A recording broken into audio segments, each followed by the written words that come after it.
How do school owners make money? This is the goal. And I'm doing this on a 1,500-hour clock.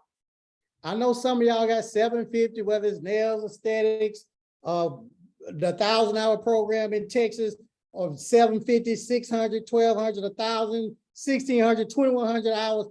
I'm just doing this as an example on a 1,500 hour, just so y'all can have a clear understanding.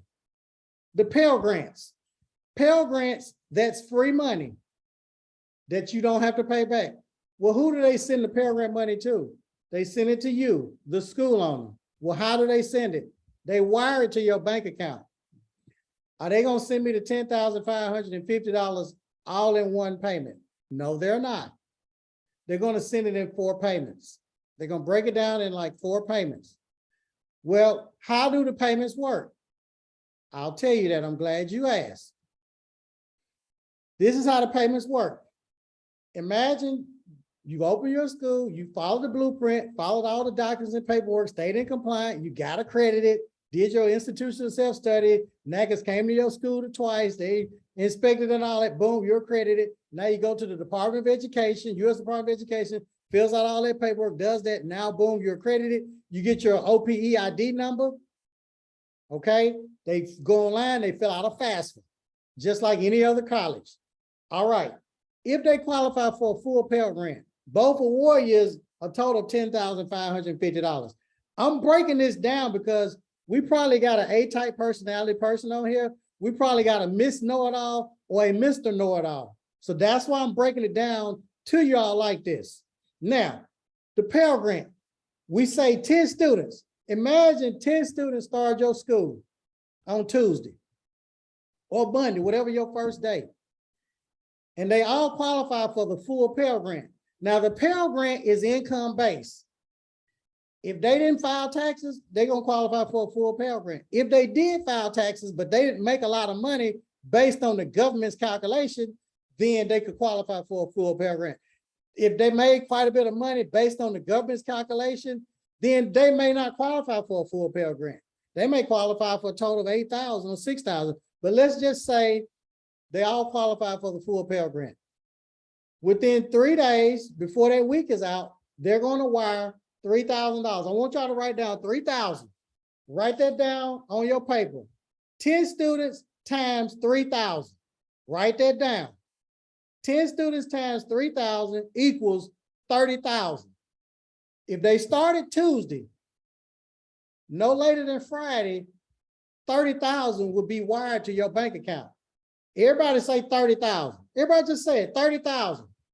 Okay, now, when a student hits 451 clock hours on a 1,500-hour course, as long as they have at least a 67% attendance and at least a 70% grade point average, guess what? Them same 10 students, guess what they're gonna do? I want y'all to write down 10 times 3,000. They're gonna wire another $30,000. Now, when they hit 901 hours, they're gonna check their attendance and their grade point average. They're gonna wire 2,000 for each student, times those 10, $20,000. When they hit 1,201 hours, the same thing, another 20,000. Now, well, how am I gonna keep up with this? You're not. You're gonna get an automated software system and you're gonna get an automated time clock where the students can put their finger on the time clock to clock in, or they can look at it biometric with their eyes, or they can swipe it with a card.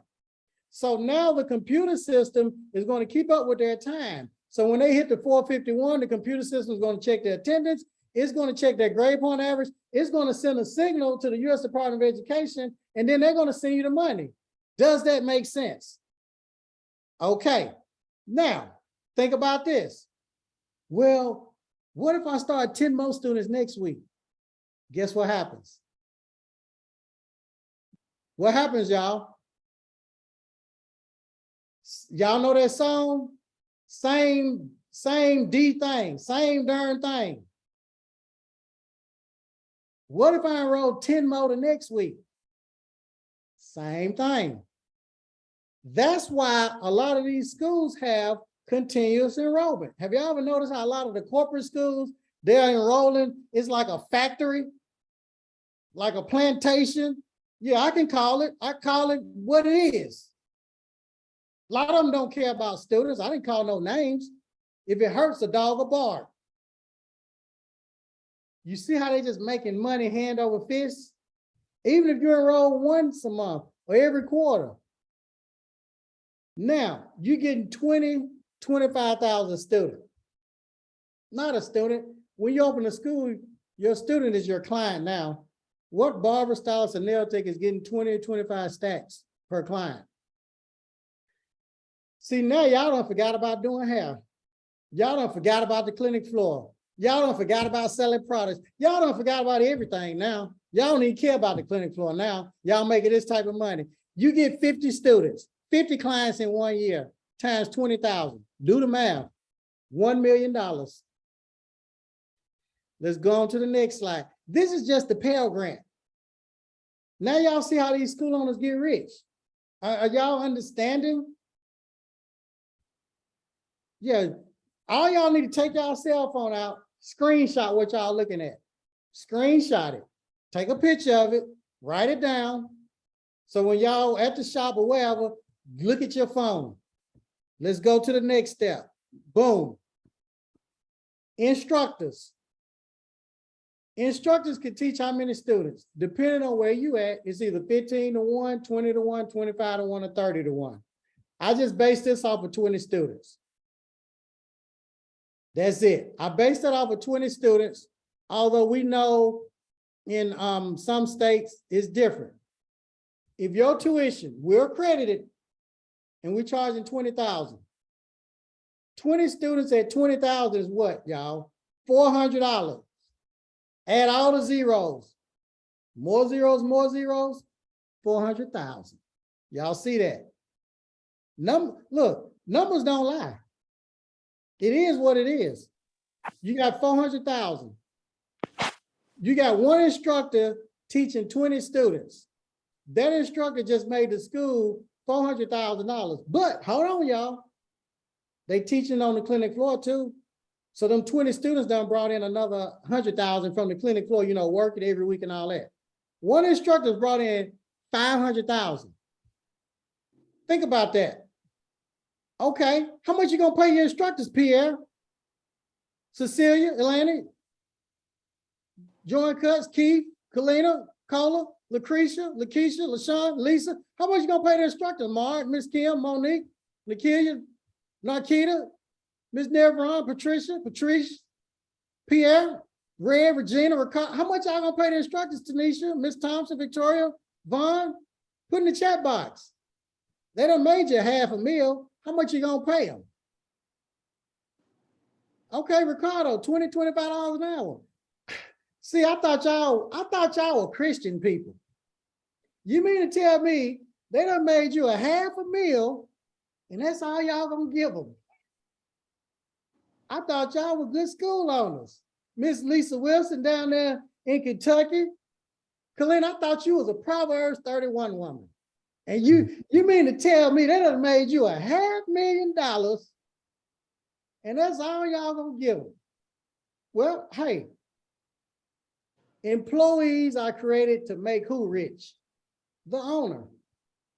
The more you work, the less you get paid. Think about that. The harder and more you work, the less you get paid. At McDonald's, the person that's on fries with grease popping up on them, doing all the work, they're the lowest paid, aren't they? You don't see the man or woman that owns McDonald's, do you? So y'all will be back there in the office with your feet kicked up on the desk now. Now you're the big boss. Imagine that. I need all of y'all to just prop your feet up. Just start practicing. Just start practicing how things are gonna be when you become accredited. Just practice and get you a good chair. I remember that chair I started out. I went and got me one of the most expensive, comfortable leather chairs. And I had cameras in my office like Scarface. I mean, I had that school that I had the 200 and something students. See, I started with zero, y'all. But God blew on that thing. After I got accredited, he blew on that thing, y'all. And you know what happened? Them 200 students that I was preaching for in the drought, when I was at that little bitty school in the hood, I moved on up. I moved up, y'all, with the Joneses, and I had a big old school that was 11, 12,000 square feet with 200 and something students. At 20,000 a student, y'all. I had the biggest barber school in the whole United States. God did that, y'all. And man, people say, well, Chin, man, how did it feel? I can't even lie to y'all. I felt like I was moving bricks of cocaine again, them kilos of cocaine. That money was coming so fast, y'all. I'm thinking, dang, the feds gonna come pick me up. But this money was legal. Wasn't nothing they could do. And I was on federal parole, y'all. Think about that. Yeah, when I got out of federal prison, I had 5 years paper. Every month I had to go down to the federal building and give them my paperwork. Here I am, convicted cocaine dealer, conspiracy to distribute cocaine, trafficking cocaine, aiding and abetting, and gun charges. And the federal government is paying me over $1 million a year. It ain't nothing but God, baby. I ain't bragging. I'm testifying. I'm not telling y'all this to impress you. I'm telling you this to impress upon you. That's God. Favor ain't fair, baby. When they say favor ain't fair, hey, favor ain't fair. I don't deserve it, but yet God did it to show you the devil is alive. So we're going to get back to this training. Y'all going to get me to shouting in here. It's Sunday too. Okay, let me share this screen because I need y'all to be able to see this. Let's see where we at. All right, so let's share the screen. Stop the share this. Here we go. So I see how cheap y'all are now. Y'all don't want to pay the instructors nothing. That's fine. They need to get their own school. And if you're an instructor and you're complaining about how much they're paying you, like mama would say, go get your own school. They shouldn't pay you more, because if they pay you more, you're going to get in the worst zone, the comfort zone. The worst zone you can get in is the comfort zone, because you will stay there till the day that you die, when you should have broke that generational curse of poverty. You're going to be the first one. If you don't do it, ain't nobody else going to do it. Your brother ain't going to do it. Your sister ain't going to do it. Mama too old to do it. Daddy too old. Grandmama too old. They can't do it. They don't believe it. Your auntie can't do it. Look, I'm from the hood, y'all. I got people on dope in my family as we speak. People locked up as we speak. I can't get on here and act like I'm MillionaireBarber. Yes, this. No, y'all. My family's jacked up. It is what it is. I got people that I don't even talk to. Look, y'all gonna have to do it. If you don't do it, who gonna do it? Your picture, your painting needs to be up in the house, that oil painting. My family made me cry years ago. I have an oil painting of me. They gave that to me one Christmas. And they said, Chin, we're giving you this because you broke the curse of poverty, the generational curse. And you know how the Caucasians, they have a picture of that grandfather or that grandmama who started the Millionaire line or whatever. She said, your picture is gonna hang on this wall forever. And when y'all see me at home, y'all see a picture in the back. That's their oil painting picture that my family gave me. That's what that picture is when y'all see me at the house. Oh, shit. If y'all don't do it, who else gonna do it, y'all? No, nobody else is gonna do it. Y'all gonna have to do that. You gonna have to break that curse. I don't care what people said. It can be done. And this is how we can do it. And when you make the money from this, invest it in real estate. Put it in something solid. We're gonna keep going. We talked about the grants. Y'all don't forgot about the student loans. They can get student loans, no credit, bad credit.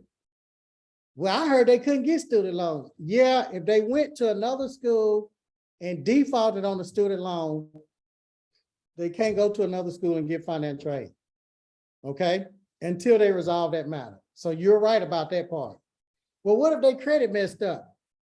It don't matter. Oh, well, what if they credit scores of 400 or 300? It does not matter. Well, I don't believe that. Look, y'all, I opened my school in the hood. I recruited all the people from prison, the lowest of the lowest, y'all. They gave me over $20 million. You can't get a student loan if they defaulted on a student loan at another school. Well, why would they make the laws like that? I'll tell y'all why they made the laws like that.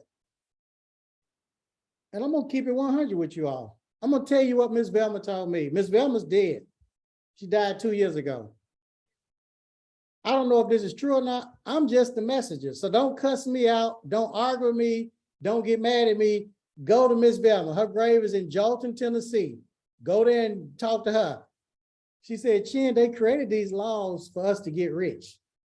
She said, Chin, I have a chain of schools. You know that. You seen my bank account when you started. I was getting over $1 million a month from the government. Most of my students look like you, Chin. 99% of them look like you. They created the laws for us to get rich. That's what she told me. I don't know if that's true or not, y'all. I don't know. I'm just telling you what she told me. Now, when I used to go to the NACAS conferences 25 years ago, it was 4 or 5 people that looked like me. But I'm not gonna go down that road because Miss Velma was like a mama to me. So there's no white, no black, no gay, straight, trans, none of that. The only color is green, baby. That's it. So if y'all want to talk about people and all that, this is not the place to do that. You love a person from the inside out. Student loans. Well, if they're a convicted felon, they can't get a student loan. Let me break that down to you all too, because I know we got an A-type personality or Mr. Know-it-all or Mrs. Know-it-all. If you read the FAFSA says, listen closely, y'all. If you've ever been convicted of a drug felony while receiving financial aid, you can't get it. Think about that. It's a trick. Have you ever been convicted of a drug felony while receiving financial aid? Have you ever been convicted of selling cocaine, heroin, or whatever while you was in college getting financial aid? You know what, no dope dealers in college get no financial aid when they caught their case, were they? Think about it. Now, they done went to prison, they're a convicted drug felon. It don't matter. They wasn't selling dope and doing all that while they was in college getting financial aid, which means they answer no. I was a cocaine dealer, but I wasn't getting no financial aid. And in college, I was in college when I got in trouble, but I wasn't getting financial aid. Y'all understand? Okay, now, well, what if they rich? Well, if they rich based on their taxes or whatever, they won't get a student loan. I mean, they won't get a Pell Grant, I'm sorry, but they get a student loan if you're rich. Student loan is not income based. So now, we got the Pell Grant. Y'all wrote that down, y'all screenshot it. Let's talk about the student loans. They can get about 15, 16,000. 10 students, them same 10 students started. Guess how much they gonna get after 30 days? $4,700 per student. Everybody say 47,000.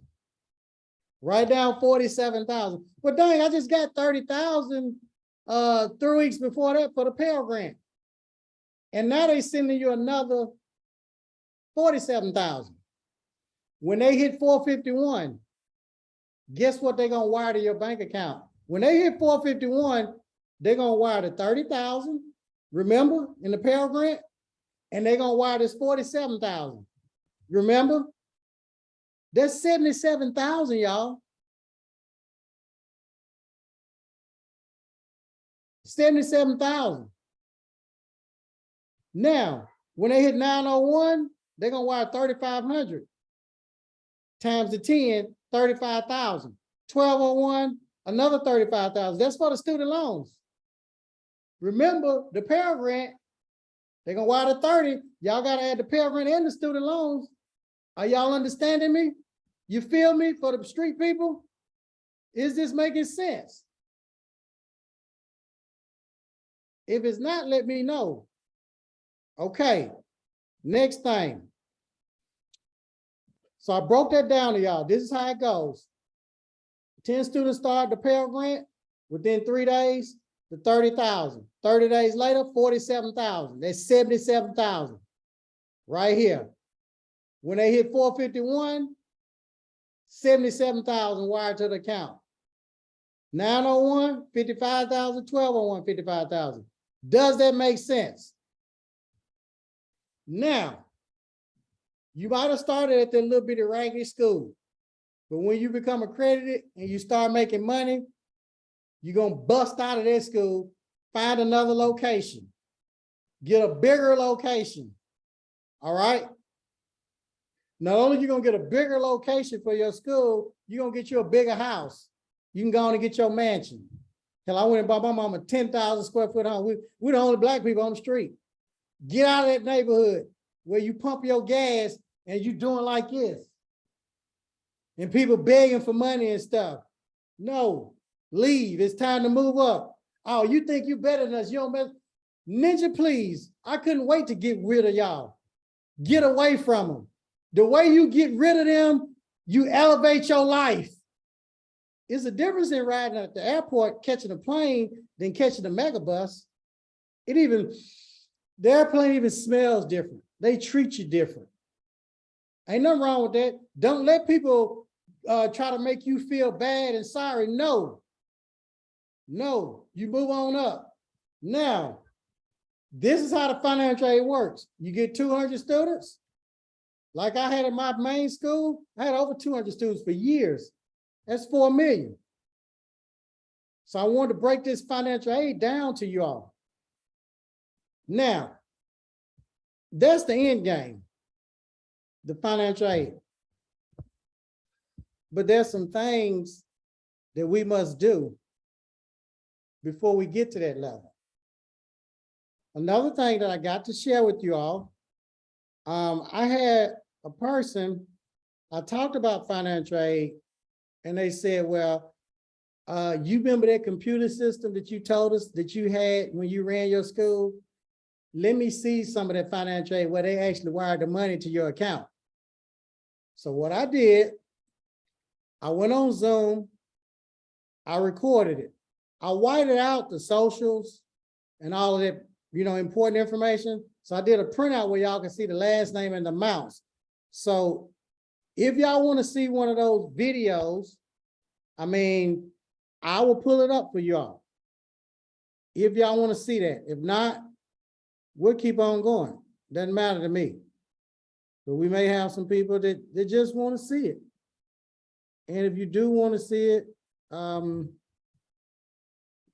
me know. Let me look in the chat. Okay, okay, somebody put up some eyes. All right, I'm gonna show you. Let me make this big. So basically what I did, I recorded this. This is one of my financial aid computers, financial aid report that you're looking at. Now, what you see here, I'm pointing to their last name. I did a printout where it didn't show their date of birth, their social, for privacy purposes. If you look at over here to the far right where it says AID RCV, that's financial aid received. So you see right here, that was 22,300 they sent, 20,834 they sent. So now let's go on down. Keep your eye on that list right there. Look, 22,000, 20,000, 23, 22, 10, 20, 19, 18, 25, 9,000. And I'm going to the next page. Go to the next page. I'll start scrolling down. That's what I'm doing right now. Look. So I'm scrolling down. Look at the aid received. Y'all see that, right? That's the aid received. Y'all see them 2017s, different prices. Keep going. I'm just going down, down, down. showing y'all where they've sent all of that money. I'll stop it so you can see. And where it's got, you see the summary? A received right there. What is that right there? 5.8 million. That 1.5 is still money that the government owed. This was 264 students right there. They paid me 5.8 million. They still owe me another 1.5 bill. Now, it's one person that will pay. The government. Is one person you can count on. And a lot of y'all know that from COVID. That was the first time y'all experienced money magically appearing in your bank account. Was COVID, getting PPP loans and all that type of stuff. So I wanted to share that with you all so you all can see that that money was real. It is real.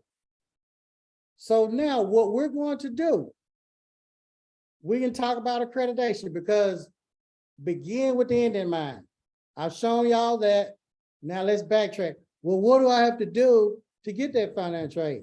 So we're going to talk about accreditation. So what I'm going to do, I'll stop